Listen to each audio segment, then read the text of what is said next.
Waktunya bersaat teduh dengan Tuhan melalui bacaan Alkitab 1 pasal sehari dalam kitab Nabi-Nabi Kecil bahagian ke-11 seri yang ke-13. Kitab Zakaria pasal 13, nubuat-nubuat tentang kedatangan Mesias dengan perikop penyingkiran berhala dan nabi palsu, pedang menimpa serta umat baru. Mari baca Alkitab, mari dengar Alkitab, dan mari lakukan apa yang Allah firmankan di dalam Alkitab. Maka iman dan pengharapanmu tidaklah sia-sia.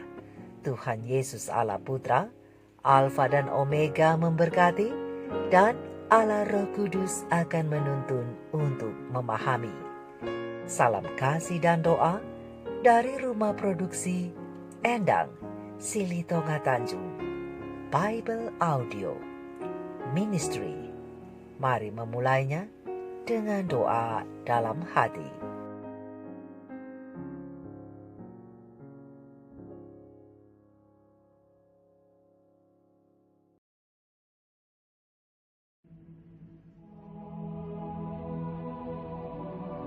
Pada waktu itu akan terbuka suatu sumber bagi keluarga Daud dan bagi penduduk Yerusalem untuk membasuh dosa dan kecemaran. Maka pada waktu itu, demikianlah firman Tuhan semesta alam. Aku akan melenyapkan nama-nama berhala dari negeri itu, sehingga orang tidak menyebutnya lagi.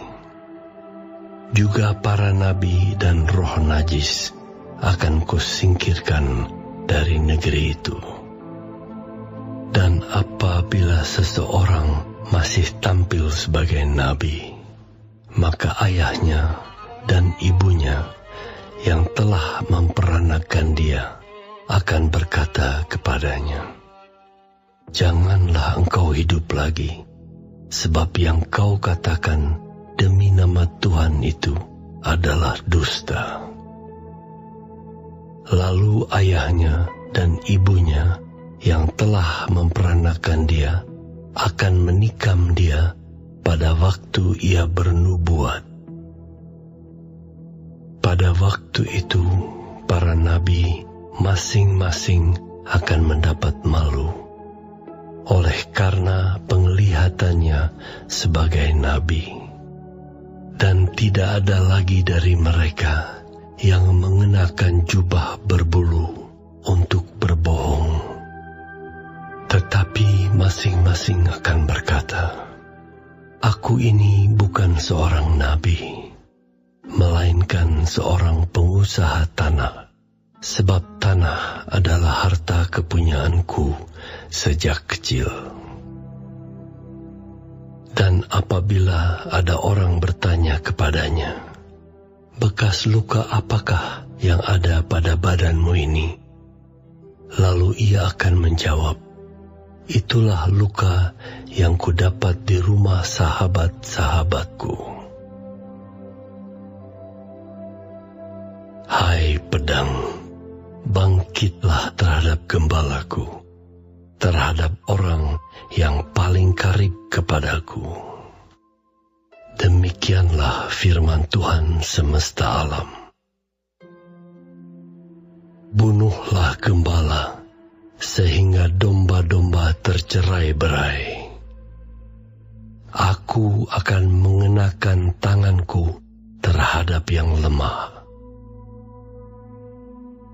Maka di seluruh negeri, demikianlah firman Tuhan, 2/3 daripadanya akan dilenyapkan, mati binasa, tetapi 1/3 daripadanya akan tinggal hidup. Aku akan menaruh yang 1/3 itu dalam api, dan aku akan memurnikan mereka seperti orang memurnikan perak. Aku akan menguji mereka seperti orang menguji emas, Mereka akan memanggil namaku, dan aku akan menjawab mereka. Aku akan berkata, mereka adalah umatku, dan mereka akan menjawab, Tuhan adalah Allahku.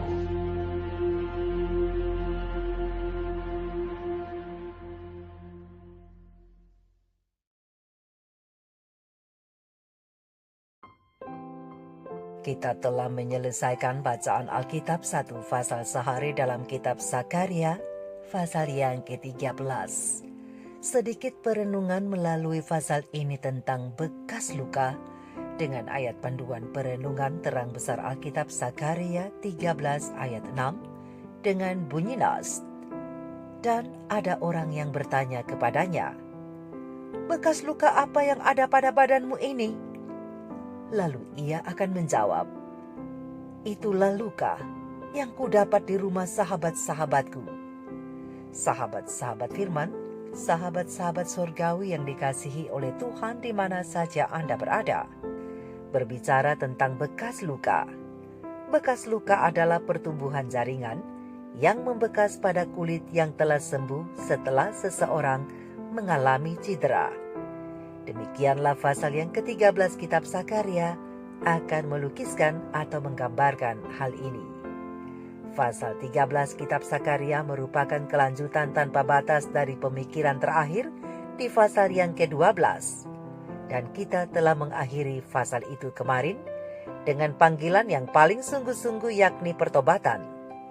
Dan sekarang di pasal yang ke-13 ini, Tuhan kita yang murah hati itu memberitahukan kepada kita betapa Ia ingin membuka sumber pembasuhan yang akan membasuh dosa dan kecemaran kita. Berdasarkan ayat yang pertama, Zakaria pasal 13. Dan pembersihan atau penyucian ini mencakup panggilan, lihat ayat yang kedua sampai ayat yang kelima, untuk menolak ajaran nabi palsu beserta nubuatnya yang tidak benar. Tapi perlu kita ingat bahwa akan sulit untuk bekerja sama dengan Tuhan dalam pekerjaan pembersihannya, sementara kita terus membuka hati untuk menerima doktrin-doktrin palsu itu. Oleh karena itu, Nabi Zakaria memanggil kita supaya dengan tulus memandang kepada Dia yang sempurna, namun mendapatkan luka yang sangat hebat, dan luka itu menimbulkan bekas. Berdasarkan Zakaria 13 ayat 6. Siapakah dia yang terluka itu? Gambaran profetik ini merujuk kepada Yesus Kristus sendiri. Lihat juga Mazmur 41 ayat 10. Nubuat mesianik ini jelas menggambarkan dari penolakan mengerikan yang diderita oleh Tuhan, yang digambarkan dengan dipukul hingga babak belur. Dan bukan hanya dipukul sampai babak belur, Mesias yang juga digambarkan sebagai gembala, sahabat karib Allah itu akan dibunuh. Dan sesaat sebelum ia dibunuh, domba-dombanya pun jadi kocar-kacir dan tercerai-berai. Ini menggambarkan ketika Yesus ditangkap untuk kemudian disalibkan, murid-muridnya melarikan diri ketakutan. Lihat Zakaria 13 ayat 7, bandingkan dengan Matius 26 ayat 31 dan Markus 14 ayat 27 dan ayat yang ke-50. Sahabat-sahabatku, sahabat-sahabat firman, berdasarkan terang besar Alkitab Zakaria 13 ayat 7, pena ilham ilahi roh nubuat, para nabi dan raja halaman 401 alinea kedua, menjelaskan bahwa akan hal juru selamat yang menderita itu, Bapa sendiri memaklumkan melalui Zakaria, hai pedang, bangkitlah terhadap gembalaku, terhadap orang yang paling karib kepadaku. Zakaria 13 ayat 7. Ini adalah sebagai pengganti dan kepastian bagi manusia yang berdosa itu bahwa Kristus harus menderita di bawah keadilan ilahi. Melalui Kristus, mereka harus mengerti apa artinya keadilan itu. Mereka harus memaklumi apalah artinya orang berdosa itu di hadapan Allah tanpa seorang pengantara. Oh sahabat-sahabat firman, sahabat-sahabat sorgawi, ketika kita memahami bahwa Yesus mati untuk menggantikan kita karena dosa-dosa kita itu, maka roh pengasihan Allah akan dicurahkan kepada kita. Kita akan dipenuhi oleh rasa malu dan penuh penyesalan. Bahkan kita dapat menangis sejadi-jadinya oleh rasa sedih yang sangat dalam, karena hanya oleh jasa seorang pengantara, seorang juru selamatlah kita beroleh kesempatan untuk diampuni dan diselamatkan. Tetapi sengsara dan kematian Yesus Gembala yang baik demi menyelamatkan umat-umat gembalaannya itu, sekaligus juga menemplak gembala-gembala palsu yang tidak berguna.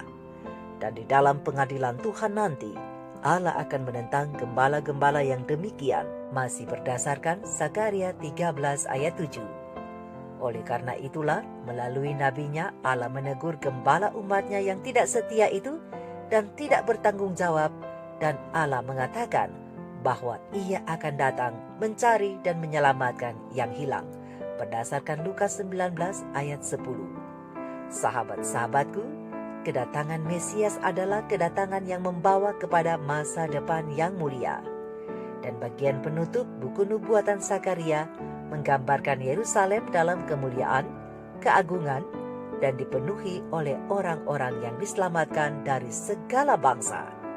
Dan jika kita termasuk di dalamnya, maka kita semua yang diselamatkan akan ikut ambil bagian dalam menyembah Raja yang kekal, Mesias, Tuhan dan Gembala kita yang baik itu, dengan tema dari pujian abadi, yaitu keselamatan dari Allah, kebaikannya dan kuasanya. Dan Tuhan akan memerintah kekal selama-lamanya. Lihat juga Keluaran 15 ayat 18. Kita akan memanggil nama Tuhan dan Ia akan menjawab kita. Ia akan berkata, mereka adalah umatku. Dan kita akan menjawab, Tuhan adalah Allahku. Tapi ingat, sebelum kita memperoleh kebahagiaan abadi itu, terlebih dahulu kita harus dimurnikan lewat dapur ujian. Apakah kita mau menuruti perkataan firman dari Gembala yang baik, yang telah memberikan hidupnya bagi engkau dan saya, atau tidak? Jika kita mau menerima pemurnian itu, maka seperti Nabi Zakaria dan umat Tuhan yang setia, kelak nanti kita akan ikut berseru dalam seruan akbar, Allahku! Dan Allah akan menyambut kita dengan sebutan yang meneduhkan hati kita, umatku. Oh, alangkah indahnya. Kemudian kita akan melihat langit dan bumi yang baru, sebab langit yang pertama dan bumi yang pertama telah berlalu, dan laut pun tidak ada lagi, berdasarkan Wahyu 21 ayat 1. Karena api yang dari Allah telah menghanguskan orang jahat dan memurnikan bumi ini. Setiap jejak kutukan dilenyapkan. Namun, hanya ada satu pengingat saja yang tersisa, yaitu penebus kita. Penebus kita akan selalu membawa tanda penyalibannya. Pada kepalanya yang terluka, dirusuknya, tangan dan kakinya adalah satu-satunya jejak dari perbuatan kejam dosa. Sang Nabi mengatakan sambil memandang Kristus dalam kemuliaannya, ada kilauan seperti cahaya, sinar cahaya dari sisinya, dan disitulah terselubung kekuatannya. Habakuk 3 ayat 4. Sisi yang tertusuk yang mengalirkan darah merah tua yang mendamaikan manusia dengan Allah, di sanalah kemuliaan juru selamat, di sanalah terselubung kekuatannya. Dan tanda-tanda penghinaannya adalah kehormatannya yang tertinggi sepanjang masa kekekalan. Luka Golgota, bekas luka Golgota akan menimbulkan ujian baginya dan pernyataan kekuatannya. Salib Kristus akan menjadi ilmu pengetahuan dan lagu umat tebusan sepanjang kekekalan.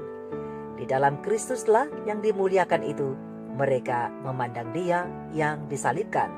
Tidak akan pernah dilupakan bahwa Dia yang membentuk dan meninggikan dunia yang tak terhingga di seluruh alam jagat raya. Ia yang dikasihi Allah, yang agung dari sorga. Dia yang dengan senang hati dipuja oleh kerubium dan serafim, yang bercahaya merendahkan dirinya sendiri untuk mengangkat manusia yang telah jatuh, agar ia rusak dan akibat kesalahan yang menjadi persembunyian wajah Bapanya sampai kesengsaraan dunia yang tersesat menghancurkan hatinya dan meremukkan hidupnya di salib Golgota. Pencipta alam semesta, penentu semua tujuan, harus melepaskan kemuliaannya dan merendahkan dirinya sendiri karena kasih kepada manusia akan senantiasa menimbulkan kekaguman dan pemujaan seluruh alam semesta. Sementara bangsa yang telah diselamatkan memandang penebus mereka dan memandang kemuliaan kekal Bapa bersinar pada air mukanya, sementara mereka melihat tahtanya, yakni dari masa kekekalan sampai masa kekekalan, dan melihat bahwa kerajaannya tidak akan pernah berakhir, maka mereka pun serempak bersatu dalam lagu yang hikmat. Layaklah anak domba yang tersembelih dan telah menebus kita pada Allah oleh darahnya sendiri yang paling berharga. Sumber Renungan Pagi 2019 berdasarkan pena ilham ilahi Roh Nubuat Bapa Kita Peduli. Dan di sana kelak mungkin berdasarkan Sakaria 13 ayat 6 kita akan bertanya, bekas luka apakah yang ada pada badanmu ini Tuhan? Oh, Tuhan kita akan menjawab, itulah luka yang kudapat demi menebus engkau dari kematian kekal. Oleh sebab itu, sahabat-sahabat firman, jangan lagi kita menyakiti hati Tuhan mulai hari ini, tetapi terimalah pembentukan dan pemurnian darinya melalui firman-Nya yang tertulis dalam Alkitab, agar kematian Yesus untuk engkau dan saya tidak sia-sia. Oh, segala hormat dan puji bagi Juru Selamat kita yang tertinggi. Mari kita renungkan ini bersama. Tuhan Yesus memberkati. Maranatha. Shalom.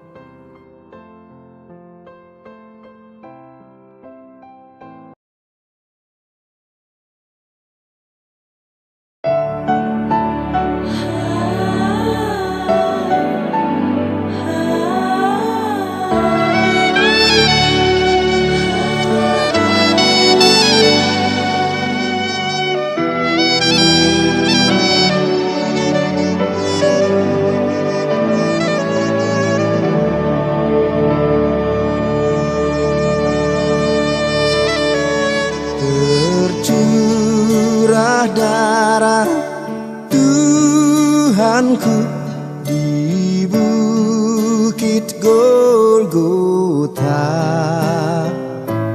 yang mau bertobat ditebus, terhapus dosanya, terhapus dosanya, terhapus dosanya. Yang mau bertobat ditebus, terhapus dosanya.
yang kuasa